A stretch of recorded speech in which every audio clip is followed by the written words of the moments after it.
இயேசுவில் பிரியமானவர்கள், இந்த ஞாயிற்றுக்கிழமை முழுமையாய் உங்களை அர்ப்பணித்து சொல்லி நான் அமைதியை தருகிறேன் என்கிறார். எனவே எதுல இருந்து உங்களுக்கு அமைதி வேண்டுமோ அதெல்லாம் அர்ப்பணித்தாராம். ஞாயிற்றுக்கிழமை உங்களுக்கு அமைதியே தருகிறேன். உங்க வாழ்க்கையிலோ, உங்க குடும்பத்திலேயோ, இல்ல உங்க பிள்ளைகளுடைய வாழ்க்கையிலோ, அல்ல நீங்க வேலை செய்கிற உங்க தொழிலகத்திலேயோ எந்த இடத்துல அமைதி வேண்டும் அர்ப்பணிங்க. இந்த கடவுள் இருக்கிறார், இந்த ஆண்டவர் இயேசு சாமி இருக்கிறார், நான் அமைதியை தருகிறேன் என்கிறார். எனவே எதில் இருந்து அமைதி வேண்டுமோ ஒவ்வொன்றுக்காக உங்களுக்கு அமைதி வேண்டும் என்பதெல்லாம் அர்ப்பணித்து அவரை துதிங்க, ஆராதிக்கிறேன். பிள்ளைகள் என்ன பெயர்கள் எல்லாம் செபிக்கிறார்களோ, எந்த பிரச்சனையிலிருந்து விடுதலை வேண்டும் என்று செபிக்கிறார்களோ அப்பா கொடுக்கிறேன். நீங்க அமைதியை கொடுக்க ஆண்டவரே, அந்த நிலையிலிருந்து எங்களுக்கு விடுதலை தாங்க ஆண்டவரே, எங்கள் வாழ்வில் போராட்டத்திலிருந்து வெற்றியை தாங்க ராஜா. உங்கள் பெயரால் நாங்கள் இருக்க, உங்கள் பெயரால் நாங்கள் வாழ, உங்களை மட்டுமே நாங்கள் முதன்மைப்படுத்த அப்பா எங்களை திடப்படுத்துங்க ராஜா. இது ஞாயிற்றுக்கிழமையில ஆண்டவரை துதிக்கிற ஆராதிக்கிற நமக்கு அமைதியை தருகிறேன். இறைவார்த்தை தரம் பாருங்க. இன்றைக்கு நற்செய்தி ஒரே ஒரு இறைவார்த்தை மட்டும் எடுத்துக்கொண்டு உங்களோடு பகிர்ந்து கொள்கிறேன். யோவான் நற்செய்தி 14வது அதிகாரம் 27வது இறைவார்த்தை, அமைதியே உங்களுக்கு விட்டு செல்கிறேன், என் அமைதியே உங்களுக்கு அளிக்கிறேன் சொல்றாரு. அமைதியே உங்களுக்கு அளிக்கிறேன். இயேசுவினுடைய பிறப்பும் பொழுது வானவர் அமைதி உரித்தாக என்று பாடுகிறார்கள். அவர் பிறப்பு நேரத்திலே அமைதிதான் பாடலாய் வானவ தூதர்களால் பாடப்படும். இயேசு மரித்து விட்டார், மரித்தவர் உயிர் தெழுகிறார், சீடர்களுக்கு தன்னை வெளிப்படுத்துகிறார். அந்த காட்சியில முதல்ல சொல்லுகிற வார்த்தை சீடர்களுக்கு, உங்களுக்கு அமைதி உரித்தாக. எனவே அமைதியை தருகிறான். உலகத்தில் உள்ள அமைதிக்கும் இறைவன் தருகிற அமைதிக்கும் என்ன வித்தியாசம் என்றால், உலகம் தருகிற அமைதி நிரந்தரமற்றது, நாளைக்கே மாறும். இறைவன் தருகிற அமைதி நிரந்தரமானது, எல்லா சூழ்நிலைகளும் எல்லா நிலைகளிலும் அனுமதிப்பான். நீ உயர்ந்தாலும் தாழ்ந்தாலும் உனக்குள்ள அந்த அமைதி இருக்கும். ஏனென்றால் இந்த உலகம் தருகிற அமைதி ஆயுதங்களாலும் போர்களாலும் வருகிற அமைதி நிரந்தரமற்றது.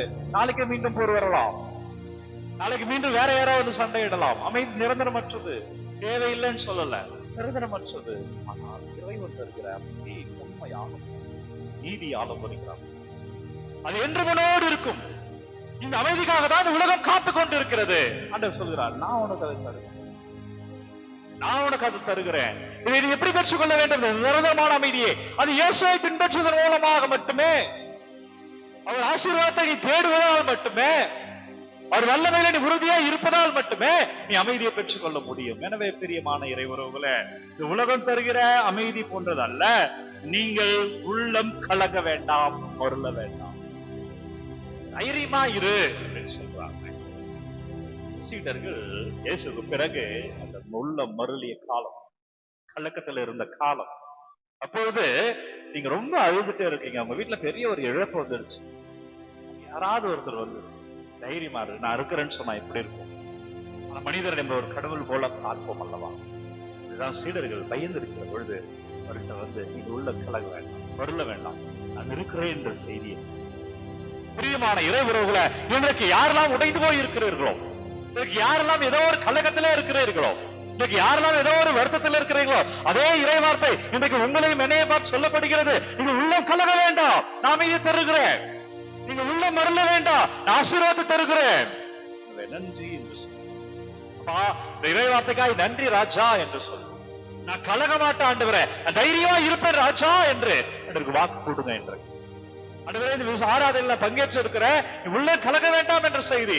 நான் என்ன கலங்க மாட்டேன், என்ன நிறந்தாலுமே செபிப்பேன், என்ன நடந்தாலுமே ஆலயத்துக்கு சென்று உம்மிடம் அறிக்கையிடுவேன், என்ன நடந்தாலுமே வீட்டுல அமர்ந்து தனி ஜெபத்துல செபிப்பேன், என்ன நடந்தாலும் ஜெபமால ஒப்பு கொடுத்து அம்மா எனக்காக செபிங்க என்று என் தாய் மரியாதை, உன்னுடைய தாயை ஆன்மீகத்தில் நான் பெற்றுக்கொண்ட என்னுடைய ஆன்மீக தாயை அன்னை மரியாதை அழைத்து ஜெபமாலையில அப்பா அவங்களிடம் செபிப்பேன்.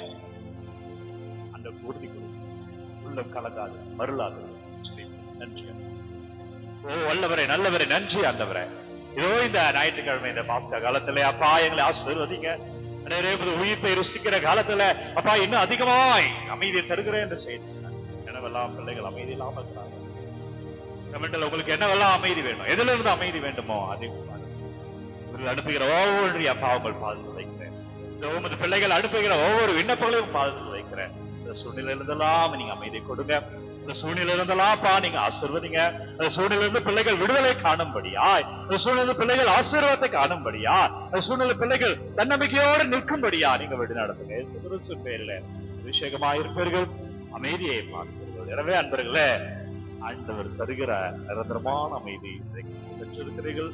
மகிழ்ச்சியா இருக்க, நல்லதே நடக்கும். ஒவ்வொரு நாளும் விடியற் காலை 3 மணிக்கு இந்த ஆராதனை அனுப்புகிறேன். இந்த காணொலி யாருக்கு தேவை நீங்க நினைக்கிறீங்களோ அவர்களுக்கு இந்த காணொலி அனுப்புங்க. உங்கள் மூலமாய் இந்த ஆசீர்வாதத்தை இவர்களை பெற்றுக்கொள்ளட்டும். உங்கள் விண்ணப்பங்கள்லாம் கமெண்ட்ல அனுப்புங்க.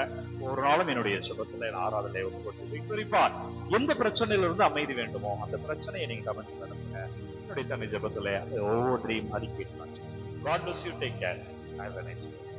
எல்லாம் வல்ல இறைவன் தந்தை, மகன், தூய ஆவியார் ஒரு நிறைவாய் ஆசீர்வதிப்பார். ஆண்டவர் இயேசுவின் பெயரிலே இன்னைக்கு ஆசீர்வாதமாய் இருப்பீர்கள். நல்லது நடக்கும். வல்லமையான இறைவன் உங்களுக்கு வெற்றியை கொடுக்கிறார். மகிழ்ச்சியாய் இருங்கள்.